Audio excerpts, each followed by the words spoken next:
What is Resident Evil? This is important, but I'm really leaving myself open with this one, putting a huge target on my back.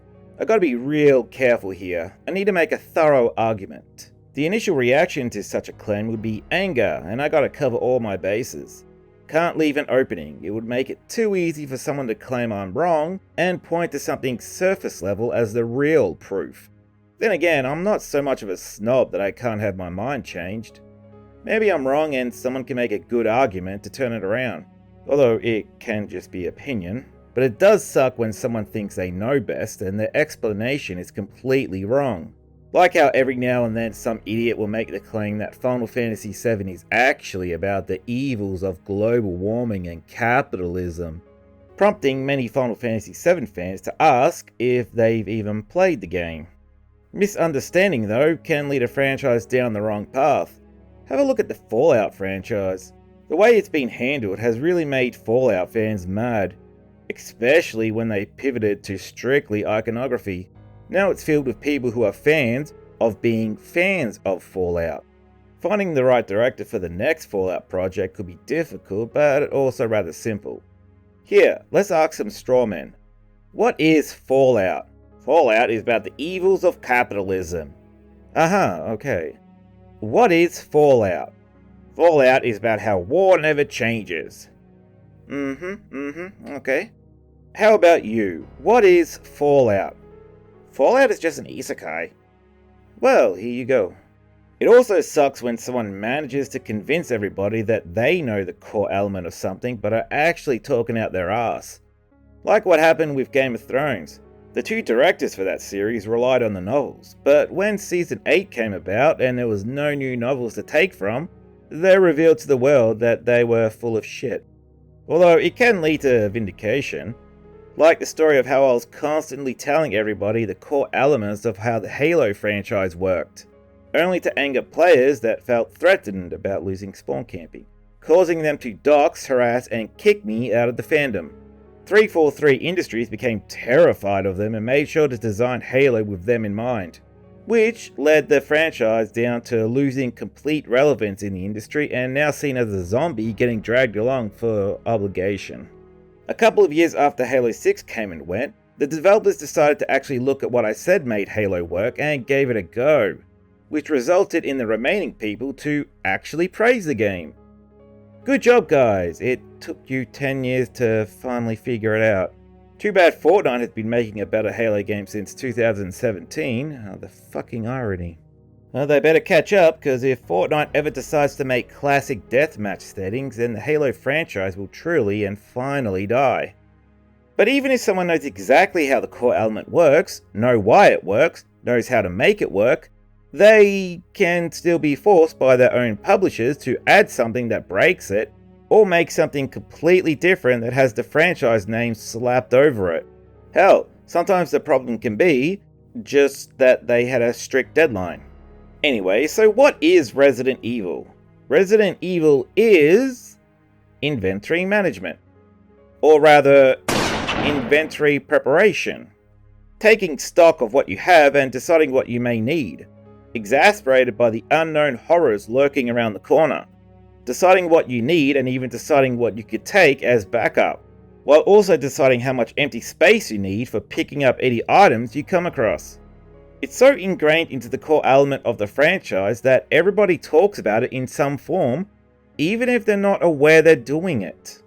Ever since the first game, before even starting your first playthrough, everybody was talking about the inventory. When you're talking to friends or siblings on which character to play as, everybody tells you to pick Jill, for several reasons. Jill's personal item is a lockpick. Jill, here's a lockpick. It might be handy if you, the master of unlocking, take it with you. Bypassing the need to collect small keys as Chris. Although there's only 9 uses for it, 6 of them are for extra ammo or ink ribbons. There are 3 doors she uses the lockpick on, while Chris needs the sword key for those same doors, which isn't really that much of a difference once you find it. At least in the remake, Chris gets the lighter, which is only needed for one puzzle with extra optional uses. In the remake, the simple locked doors are more important and you need the lockpick or old keys to progress, with only one of the doors being optional and used as a shortcut. The lighter becomes more important with the need to burn dead zombies. But the players aren't that bothered over grabbing the lighter for Jill, and are still annoyed that the keys Chris needs to collect take up inventory slots. You'll be told that Jill can get access to the shotgun earlier than Chris, making zombies less of a threat early on. Although if you're playing on arranged mode, the broken shotgun was moved to the Eastern save room, which is basically just around the corner from the shotgun. Jill gets the grenade launcher, real early too, while Chris gets the flamethrower halfway through the game. It can be used to help Chris save ammo, but it's still limited to the area you pick it up in, as it's also used as a key to open doors. Those are just some of the differences, but the main difference everybody uses to pick Jill over Chris is that Jill has 2 extra inventory slots. That's like an extra weapon, ammo, healing item, less fumbling with key items.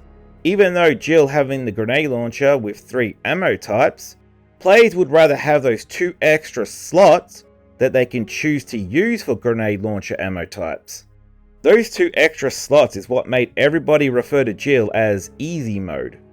What's funny about that claim is that Chris is actually a better character compared to Jill. For health points, Jill has 96 while Chris has 140, multiplied by 10 in the remake. This means that Chris can take more damage before needing to heal. Let's say all basic attacks on average do 25 hurt points of damage. After getting hit 3 times, Jill would need to use a full heal, whereas Chris can take 5 hits before needing a full heal. If you take about 50 hits throughout a full playthrough, at an average of 25 hurt points, that means that Jill would require about 16 full heals, whereas Chris would require 10, although that's more about carrying full heals with you, not the overall amount. Even so, knowing Chris can take more hits means you can be a bit riskier and proceed with less healing items, or not carrying any healing items at all. Picking up and using herbs you find along the way could suffice. He also has Rebecca, who can fully heal Chris about 9 times throughout the game. That's like 15 full healing items that Chris doesn't need compared to Jill, but players would still prefer having less health if it meant extra inventory space to carry extra healing items. Let's look at guns. The Resident Evil franchise has a critical hit mechanic. The rules change between games, but for the most part, it's a chance that shooting a regular enemy will kill it instantly, usually with a tail like giblets. Each weapon's critical hit rate is different and their actual rate is mostly unknown. Their rates are guesswork based on repeated testing from fans. After some research, we now think that in the original PS1 game, Chris's critical hit rate is doubled of Jill's. Using a pistol, Jill has about a 3% critical hit rate with every shot, while Chris has a 6% critical hit rate. Chris one-shots twice the amount of enemies compared to Jill, on average, which saves him a lot of bullets. In the remake, a critical hit on a regular zombie will prevent a crimson head, saving Chris some kerosene for burning bodies. Since a critical hit kills him instantly, this can also save Chris on any potential health items he could have used if he didn't land a critical hit and they reached him. But even with the extra health items, the extra ammo, and the extra running speed, people will still tell you to pick Jill over Chris just for the extra 2 slots of inventory. The remake is basically the same, or the arguments are the same, even when you look at defensive items and how the grenade is the best defensive weapon that instantly kills a zombie and prevents them from returning as a Crimson Head, everybody still picks Jill. Even after we figured out how semi-static critical hit rates are. The way critical hits work in the remake is that when you start a game and when you land a critical hit, the next critical hit is immediately determined but within a specific range. You must hit an enemy at least 10 times for Jill and 11 times for Chris. For Jill, any number between 11 and 48 will land a critical hit, while for Chris, any number between 12 and 22 will be critical. This critical rate is also on a bell curve, so it's more likely the middle numbers will crit. On average, Jill will get a crit every 30th shot, while Chris will get a critical hit every 17th shot. The critical rate is saved to the game's memory. You can save, count the shots until critical, then reload knowing exactly which bullet will crit.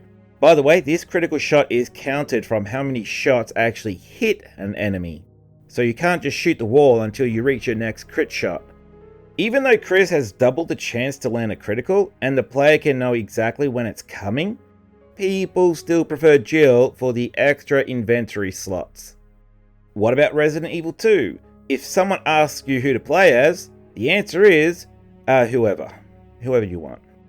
Well, actually it's play both scenarios, but pick whoever first. Even though they get different weapons from each other, their stats are basically the same. Each scenario is different, but not enough for a conclusive decision. There actually is a difference between them. Just like Jill, Claire has a lockpick and Leon has a lighter. Claire needs to find a lighter while Leon needs small keys. Just like the first game, the lockpick is mostly used on desks for ammo.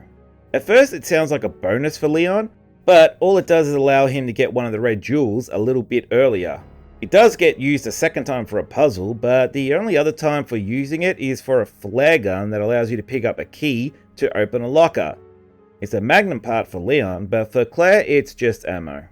Honestly, I always forget about the lockpick and lighter when I replay Resident Evil 2 because of how little their impact is. Probably why they removed them in the remake. The only real time when the differences between the characters are brought up is with the zapping system. Certain actions or decisions in Scenario A will affect Scenario B, which can be a wing getting busted open, whether you use the gas to kill some enemies that results in them being upgraded for the other character, or the fate of Marvin. If you kill Marvin in Scenario A, he doesn't appear in Scenario B, but if you don't kill him in Scenario A, he then turns up in Scenario B. Here's one example most people aren't aware of. When you come across the alligator, if you lure him to the gas canister and blow it up, he won't appear in Scenario B. If you shoot him with your weapons until his health drops, he escapes and reappears in Scenario B. I don't have footage of this happening because who the fuck didn't use the canister to kill him? The biggest difference is the weapons locker. When you open the locker, you'll find an engram weapon and 2 extra inventory slots. If you leave either of them or both of them in this locker during Scenario A, then they will appear in Scenario B. So if you're only playing the game once, then you should take both. When someone asks who should get which item, usually the advice is to give the extra inventory slots to Claire and the engram to Leon. The reason being that Claire gets the grenade launcher and different ammo types, which she needs the extra slots to carry, while Leon should get the engram because he doesn't get the extra firepower variety. Now, I actually agree with that decision, unless you're playing on hard. On normal it makes sense, but on hard you get less ammo drops and enemies have extra health, meaning Claire is going to be running out of ammo much faster than she did previously. On hard, it's better for Leon to get the extra inventory slots so that he can carry more weapons with him, while Claire should get the engram to make up for the loss of grenade rounds. Also because of the zapping rod. Claire gets the zapping rod while Leon gets the flamethrower. On normal you can use the zapping rod to save some ammo taking out regular enemies, but on hard they don't flinch as much and it's way less useful. The only use that weapon has on hard is for the Birkin fight, where it does extra damage. I suppose you can also use it on an Ivy if you attack it from the side, but it's mostly useless outside Birkin. In fact, for this hard playthrough recording, I didn't give her the engram and ended up running out of ammo. I wasn't playing super optimal, but I only managed to kill the final boss on my final round of ammunition after taking everything out of storage. The remake is pretty much the same, although because of the presence of the turret, you want to spend less time outside a save room. You then start planning out what items you need, when you need them, and what key items you want to gather at the same time to lower the amount of time you're spending with Tyrant. There was one area about inventory that received complaints. In Scenario B, Claire and Leon get an extra weapon that's stronger than your starting pistol, but has its own ammo category. This annoyed people to the point that a mod was made to remove the second type of pistol ammo. Why did this annoy some people? because having to equip and manage a second pistol with a second set of ammo took up inventory space. Players would have preferred if the game instead just gave them extra regular pistol ammo. In a way, it felt to some people that Scenario B had 2 less inventory slots. What about Resident Evil 3? Inventory management doesn't exist because it's just a shooting gallery, right? Well, no, inventory management is still the heart of the game. Yes, a lot of key items can be pulled from storage right next to the location where you need them, but the game also introduced gunpowder for you to collect. You can combine them 3 times to save on room, but that does lower the amount of XP you can get making ammo. You could even dismiss the need for carrying extra healing items due to the use of dodge. There is one big difference that still puts an importance on inventory management. The big man himself, the star of the game, Nemesis.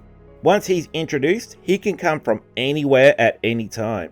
You think you're safe in collecting and using key items, but then he'll jump out of the background and start chasing you. His randomized presence put more emphasis on inventory management. You're planning out your inventory based on the route you're going to take. What weapons to take, what ammo, what healing items, and what inventory slots you need to leave open. Unlike the previous game, there's less gathering runs. That's where you empty your inventory to collect a bunch of items from an area, like the backyard with the dogs that has 1 key item and a lot of herbs. So sometimes players will try to grab everything on their first visit. You then take that key item to use in the garden room that has another key item and a lot of herbs, prompting players to collect it all in one run. Doing that in Resident Evil 3 the bigger threat because while you're running to those items, Nemesis can appear and bitch smack you. Or he doesn't appear, you collect the items, then he appears on your run back and smacks you. Maybe even making you use the items you just collected, making that whole trip pointless. Then there's the randomized events like crows or dogs jumping out of the background. You may need to carry a second weapon to help deal with them. You may have plenty of room to snipe them from a distance, but then Nemesis appears, forcing you to run towards the enemies that may result in using a healing item. And then there's the randomized items. All the items in the game are scripted, but sometimes their locations can be randomized between 2 spots. So you don't even know if you need the extra space or to play it safe with extra items until you run across those locations. Then you need to measure up all the risk of return trips to the storage container, especially if the items spawn in a location that will blow up once you're done with the area. In fact, that's the real reason why I think the remake sucks. Many people complain about the changes, mostly the lack of the clock tower and park. The thing is, even if those 2 locations were in the remake, I don't think it would have improved the game. It would have actually made the game worse since you'll be spending more time with the bad design and the very bad dialogue. Are you kidding me? Are you fucking kidding me? Inventory management doesn't really exist in the remake. You don't have to think ahead about what to take or what you might need. You don't have to manage key items because they're all usually in order, one at a time. Grab the only key item available, use it, get rid of it, find the only key item again, and repeat. I think even the developers kinda realized this and try to add some management with these bonus items. You know, making you think about where they actually want Chris's dodge book at the risk of less inventory space. Then you buy 2 bonus pouches that reduces management even more. Then you buy 2 coins that give you regenerative health. Their attempt to fix it actually ruins it even more. Now how about the attache case in Resident Evil 4? You get a lot more room and key items don't take up space. There's no management there. Well, there is. That's the beauty of knowing your core values. If you know exactly what makes something work, you can make any changes you want so long as it retains that core element, which Resident Evil 4 does. You're still managing your inventory, except there's no storage container to dump everything within. Items are on the map, but also have a random chance to drop from crates and defeated enemies. If you don't pick up an item, it's gone, so make sure you absolutely don't want that item. If your inventory gets full and there's items about, you have to actually think on the spot what you want to do. Do you want to combine some herbs to make room, even if that messes up your current plan for healing items? Do you want to switch weapons to burn some ammo? Do you want to throw a grenade, even if the enemy group isn't large enough? Do you want to eat some food, despite losing out on efficient healing? What if you're running low? Then you need to figure out, on the spot, how to maximize what you currently have. Sniping is for long range, but you might need to use it like a shotgun. Maybe you need to carefully snipe with a pistol, which you can't do at a high fire rate. Maybe you need to start shooting legs to set up melee and knifing attacks. You have one flash grenade remaining, so you consider setting up a multi-kill. You even have to consider what weapons you actually want to buy. Weapons take up the most room, and if you have too many weapons, you might not have enough room to accommodate all ammo types with all health items and grenades. The core element of Resident Evil is still there, it's just that now you're carrying the storage container. Then there's Resident Evil 5, which... The thing about Resident Evil 5 is that Resident Evil fans can enjoy the game.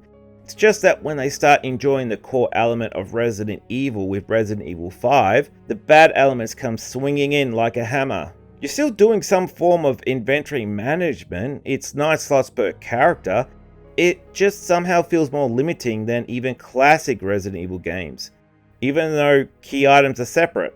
You start spreading out your weapon types between both characters because there's not enough room for all weapon types and their respective ammo. At first you both get a pistol, then you realize you both have to share pistol ammo. You might start deciding what type of weapon each character gets. Then you realize that besides the rifles, the AI always goes for body shots, no headshots or stagger shots, which can be a problem as some weapons get piercing or critical bonuses. You will then need to look at the other weapons and maybe switch out for a different weapon that has higher damage or ammo. You start to learn the quirks of the AI, like how they don't understand trajectory for grenades or rockets. They don't understand how shotguns work and will only use magnums during boss fights, so you gotta mess around with the inventory some more. Even if you're playing with someone else, you both will start making inventory changes based on how you're both playing. You both might pick the shotgun, but during gameplay you'll both be grabbing shotgun ammo and find yourselves always low on ammo. Or, one player might be hogging all the shotgun ammo and the other will always be out. Then one of them will consider just dropping the shotgun and switching to a weapon type the other player just isn't using. Managing inventory is annoying as there are limitations to swapping out items with each other, and it can end up taking longer than it really needs to. There's a green herb over here, which you could combine with your thing if we had an extra inventory space. This is fucking garbage. But this is the worst inventory system. this is stupid. This and is I hate bullshit. I'm pissed off at this. The core element is there, it's just that it's in the middle of overall bad game design. Plus, it's a step back from Resident Evil 4's attache case. Then we have Giraffe Blowjob. Now with Resident Evil 6, you can have some fun with this game, but the only way to actually have fun with this game, is to not play it as a Resident Evil game at all. That's why this game is really split between Resident Evil fans and non-Resident Evil fans. There's no real inventory management in this game. Item drops are always just what you're low on and never really give you much beyond that. You can't choose your weapons, each character gets their own pre-selected loadout. You can run out of ammo, but it doesn't really feel like the current gameplay just shifted. Just keep doing what you're doing or start kicking zombies. The only decision making is with skills, which you can switch between during gameplay, and you're most likely going to be using the same skills for each character in each chapter regardless. Skill points end up being the most common dropped item and comes off as a real grind. It's a good example of mind-numbing gameplay. No inventory makes Leon a dull boy. Some people defend Resident Evil 5 and Resident Evil 6 by stating that they're really fun to play with a friend, which isn't really a good argument because you can apply that to any game. You can even say that Resident Evil 4 is a much better game if you invite your best friend over and sing Lollipop Candyman by Aqua. Come with me, honey, I'm the sweet sugar candy land. Run me the way, fly with me to Mandyland. Baby, I'm your baby, this is the end of the sweet sugar candy man. Oh my love, I know you are my candy man, and oh my love, your word is my command. Oh my love, I know you are my candy man, and oh my love, let us fly to Bounty Land. But what about the remake for Resident Evil 4? Does it still have that core value? Well, yeah, it does. It's basically the same as the original game. In fact, because of the introduction of gunpowder and crafting, there's even more inventory management than before. There's so much inventory here that it can come off as rather imposing.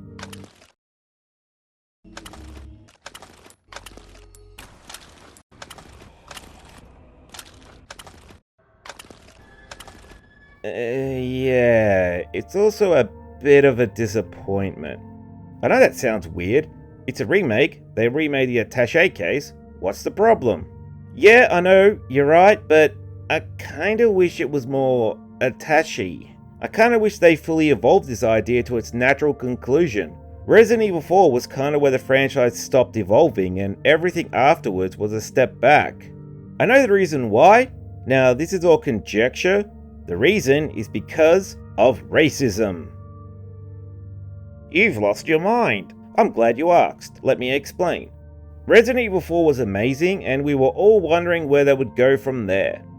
Then they announced Resident Evil 5. Early footage looked like it was a faithful sequel to Resident Evil 4, except bigger, better, on stronger consoles with no little girl holding you back. Resident Evil 5 was Resident Evil 4 on steroids. And then, people started complaining, because the main character was white, and the setting was Africa. Some people only saw a horrible white man running through an innocent town of black people and murdering them all. Somebody help me! A white woman! She's innocent. We have to save that white woman! Oh my god. Isn't it fucking crazy? Okay, look, I understand that thought process, but I don't think there was anything malicious or racist behind these decisions. Resident Evil 4 set itself apart from the main franchise's story, but it still ended with hints that the main story was still moving. The main story of Resident Evil is really slow. Resident Evil 1 and Resident Evil 2 moved the story along, but Resident Evil 3 was more personal and didn't really touch the main story. Resident Evil 0 was a prequel, didn't move the story at all, while Resident Evil Code Veronica was also a side story that got a hint of the main story. I can see them wanting to move the story along. Ever since Wesker's report, they had been hinting that the origins of the T-Virus, everything the franchise is set around, was set in Africa. The T-Virus is a mutated strand from the Ebola virus, and the writers really wanted to explore the origins. Naturally, it would make sense to set the game in Africa. The only real character who would want to go to Africa would obviously be Wesker. Umbrella was already killed off and there wasn't really any other characters to use. They had also been pushing a rivalry between Wesker and Chris. It would naturally make sense for Chris to be the main character. Otherwise, the rivalry they had set up would be pointless. Everybody's first thought when thinking up a character from Africa would be someone with dark skin. So if there was a zombie outbreak within Africa, everybody would imagine black zombies. Fighting zombies is purely self-defense, it's why people love them. So they saw no problem with Chris being in Africa, shooting zombies. That didn't stop the accusations of racism though. Good thing it didn't happen today. Oof, that would have been a nightmare on social media. This prompted the developers to make quick changes to shake off that accusation. Remember, this is just conjecture, which means I'm basically making this shit up. They needed a new main character for the player to control, except they had to be black. Nobody cares if a black person shoots a black person. But wait, this story has to have Chris. Otherwise they couldn't use Wesker. Alright, co-op game. Both characters are the main character. Wait a minute, how are we going to do the inventory then? If both are main characters, they both have inventory and we can't use the attache case. Nobody, not even close friends, would be happy to have their current train of thought in the gameplay interrupted by the other player opening up their attache case, even for a second. Then there's the organization, where you could be waiting minutes for the other player to rearrange their attache case. You also have to consider balance, because 2 Leons in Resident Evil 4 would break the game. That's why the inventory was simplified and doesn't pause the game, so as not to make the other player a hindrance in this co-op game. Co-op is needed because we needed a black character to shoot the black zombies. Don't want to be called racist, especially in today's climate. Although to their credit, Shiva is actually a really good character. Players have been asking for her return. I doubt we will ever see a Resident Evil 5 remake because of this issue though. Actually, at the end of Resident Evil 4 Remake, Ada has this line. We're changing course, now. Which kind of sounds like they could be potentially going in a different direction with the remake timeline, as to avoid this same issue. So don't worry activists, Capcom heard you loud and clear.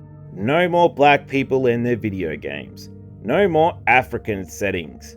You'll be happy in the new direction they're taking the remake series, when they sent Chris to Ireland to shoot up all the Irish. Nobody cares about the Irish.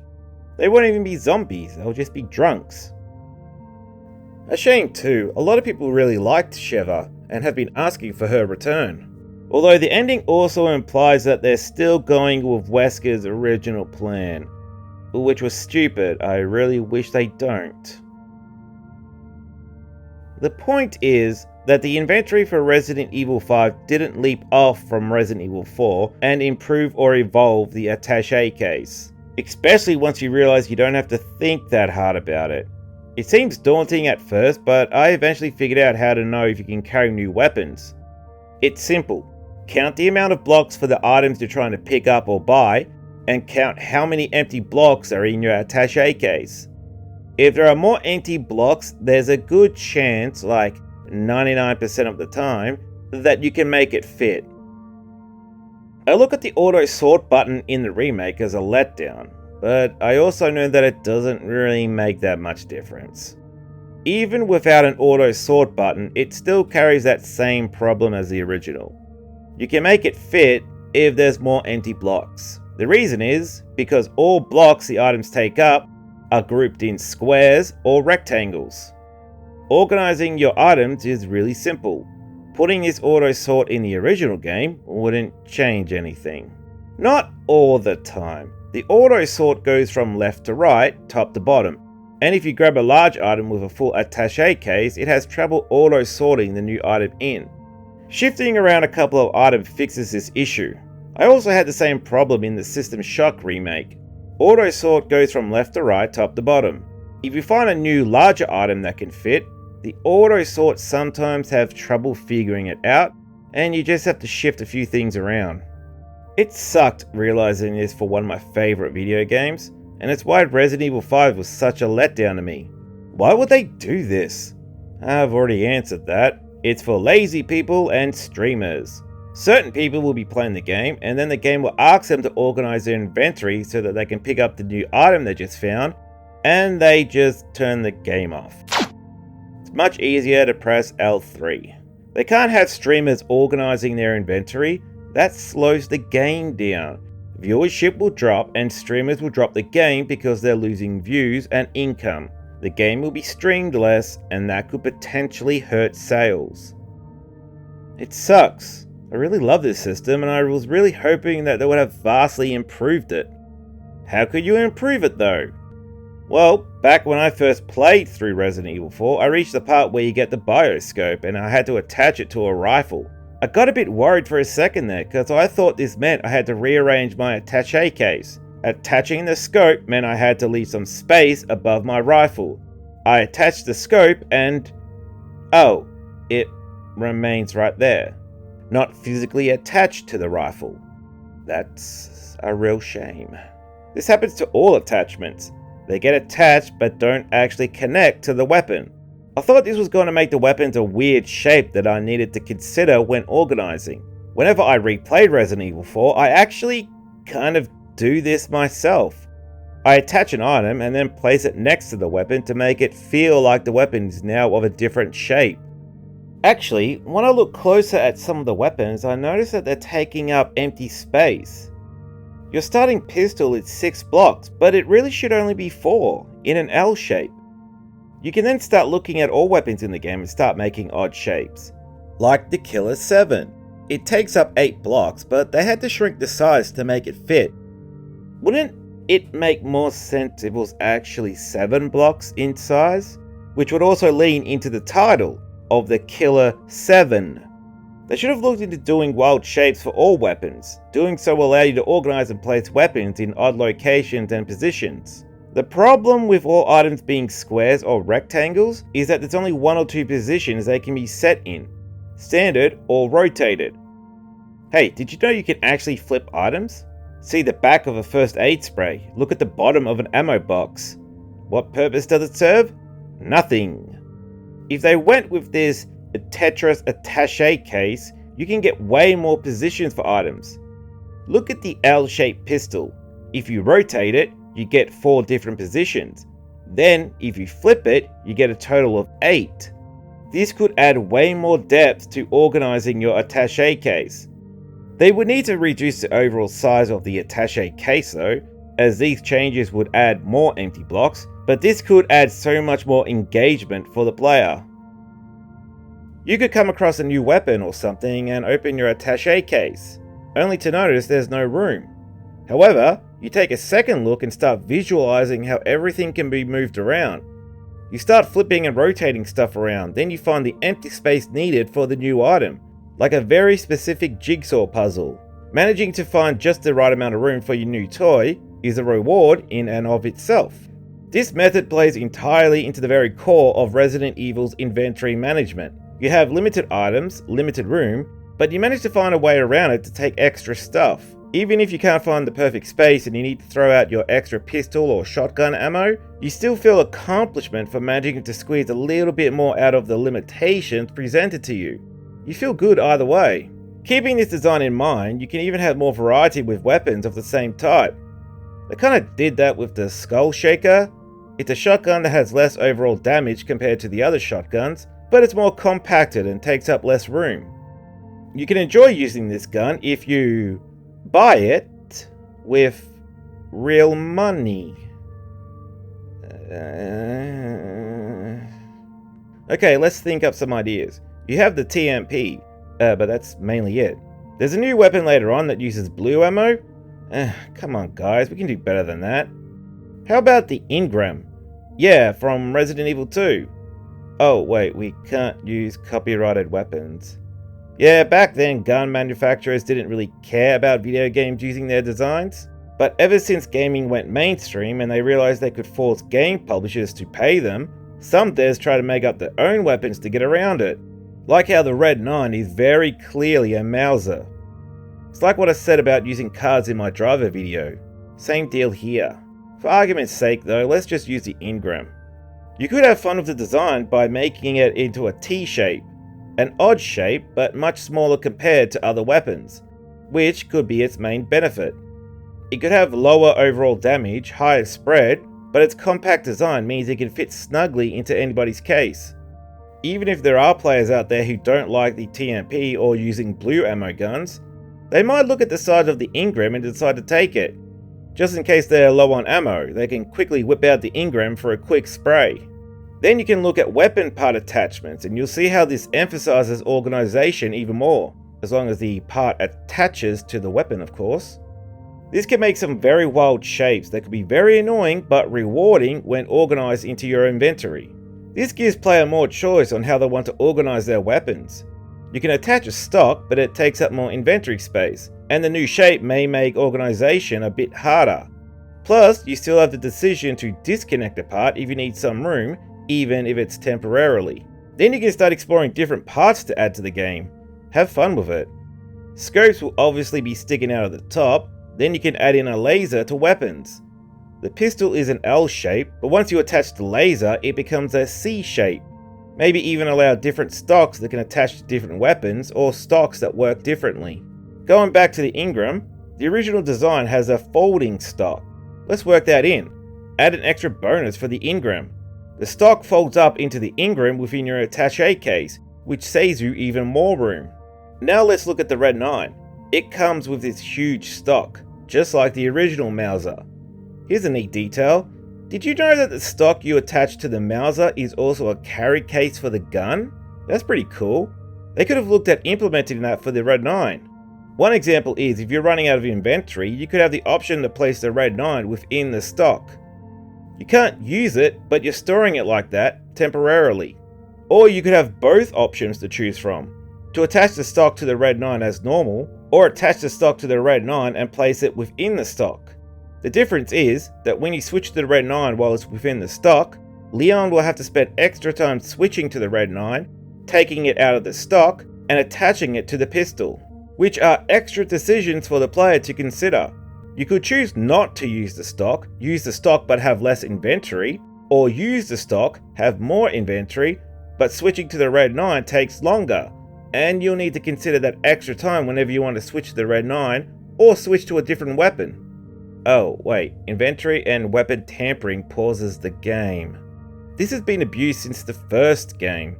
Everybody pretty much figured this out. In classic Resident Evil games, you didn't need to physically reload. You could open up the inventory and combine the ammo with the weapon, bypassing reloading, which always defeated the purpose of the horror element of needing to reload before being eaten alive. It was actually Resident Evil 4 when they finally changed that. You couldn't combine ammo, you had to equip the weapon and manually reload. Even so, part attachment was always instant. What's stopping players from just easily attaching, reattaching, or storing the Red 9 from the menu? Well, it's an easy solution. Just code the game so that whenever you make an adjustment to a weapon, that you can only do it while holding the weapon. We could also explore modding weapons in a way that video games usually don't explore, like adjusting barrel lengths and stuff. Usually adjusting weapons like this is pointless because you'll just mod in whatever does the most damage. But because we have a limited inventory system with this new Tetris attache case, the decision on what to go with wouldn't be so simple. We could explore doing stuff that would actually be really stupid, but technically practical, based on each player's preference or even how each new playthrough is going.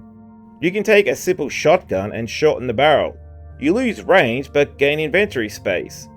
Or maybe even just take off the barrel. I know a lot of people who love tinkering with guns will be gasping at that. Technically it could work. No barrel, no magazine tube, have to load in one shell at a time. Why would someone do that?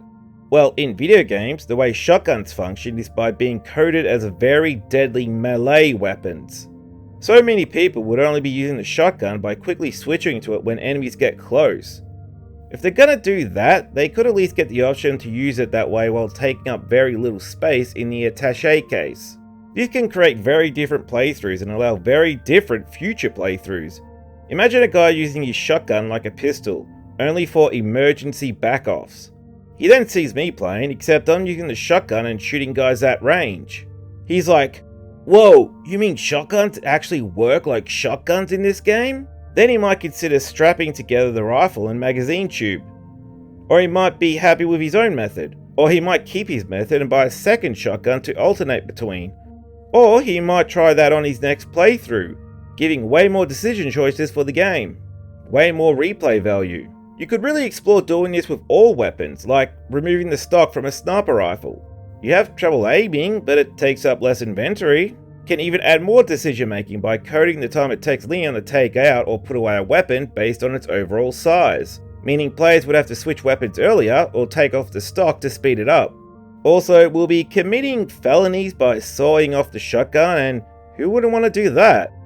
We're in the middle of a zombie crisis, so let's get away with a few felonies. Loading your shotgun with a teddy bear? Yeah. Look, I can make the revolver have literally no barrel. What? How does that even work? Is like this even safe? Yeah, I want to know. Like a pepper box. We can even delve much deeper into this concept with different types of attache cases. The remake gives you different cases that just increase drop values. Ugh. I don't really see much benefit from them. The only one of value is the case that increases drop rate for cash, which you can only get by paying real money. We could so easily do a much better job with this. Just create multiple attache cases of different shapes. You have the standard rectangle case, then you can have something like multiple columns case. It has more blocks than the standard case, but because each section is only 2 blocks wide, you can't carry weapons that are too thick. Some players might prefer that. Their weapon selection focus more on smaller weapons like pistols. You can look into other different shapes, like having a guitar case. The corners will be trimmed, but you could also have a long neck. With the Tetris item layout, you could have wild placements that you probably never thought of. But what about auto sort, or switching attache cases and having to organize all your items again? You can still do that. It would actually be helpful this way without dumbing it down. Even though they're now Tetris shaped, just code the auto sort button to view all items as fully rectangled. After lining in all it thinks could fit, it then sorts all smaller items that are 1 to 3 block sizes in between the gaps. This takes away the burden of grabbing every item from the discard section, sets up all the items, then the player will make the decisions on where and how to organize everything. But only for items they're placing in. It doesn't auto sort the items already in the attache case, so that any setup by the player doesn't get messed up. While we're at it, we could also do the same thing with some healing items like fish or vipers. Rather than eating a full fish, you could code it so that using a fish heals a lower portion of health, but cuts the fish up into portions. This fish covers 3 blocks, so it has 3 uses, which also allows you to rearrange your inventory for the smaller sizes, giving a very disorganized, organized arrangement. This system will also give more emphasis of the player's travel and progression, their journey through the game. You start the game with a clean pistol and a nice jacket. By the end of the game, you're a total mess, with a hodgepodge collection of broken weapons and half-eaten fish. More importantly, this Tetris attache case is centered around the core idea of inventory management. If you think this might be a bad decision for the franchise, well, joke's on you, because other people have also thought up Tetris attache case. Developers Fractal Projects have created 2 games, Save Room and Save Room the Merchant. The premise of these 2 games are just puzzle solving with the attache case. That's it. Organizing items that have those weird, accurate, Tetris-shaped weapons. These 2 games prove that there are people out there who may want to play Resident Evil with the Tetris attache case. There's also people out there who do want to play like this, but don't actually know it yet. They could play those games or watch this video and realize that Tetris attache case is something they've always wanted. There might even be some people out there who want this, but won't actually know until they play it themselves. Never in my life have I needed something so much and never known until I received it. Resident Evil fans who love the inventory management would immediately fall in love with Tetris attache case. If they don't love this idea, then they can go enjoy Resident Evil 6. This system can really lean into the core elements of Resident Evil. The only reason to not try exploring this idea is because of coding difficulties. Coding video games is really hard and frustrating, developers don't get enough credit for it. But the advancement of technology and experience should be moving towards better coded video games, not better looking video games. Another reason why they can't make this is that Tetris attache case could be copyrighted and owned by someone or a company, meaning it will never happen, not without a lawsuit, which would really suck. Although if it wasn't and someone could own it, I own it. I own Tetris attache case. Me, it's mine. Patent pending. It's not for sale. Capcom, contact me for permission to use. I won't make you pay. You can make any changes so long as it retains the core element. Resident Evil 4 did this. That's why it's still fondly remembered as the best Resident Evil game. There were also other changes they made that didn't hurt the core element and actually improved it. One major change they made was a huge improvement for the core element and is the other half of why Resident Evil 4 works so well.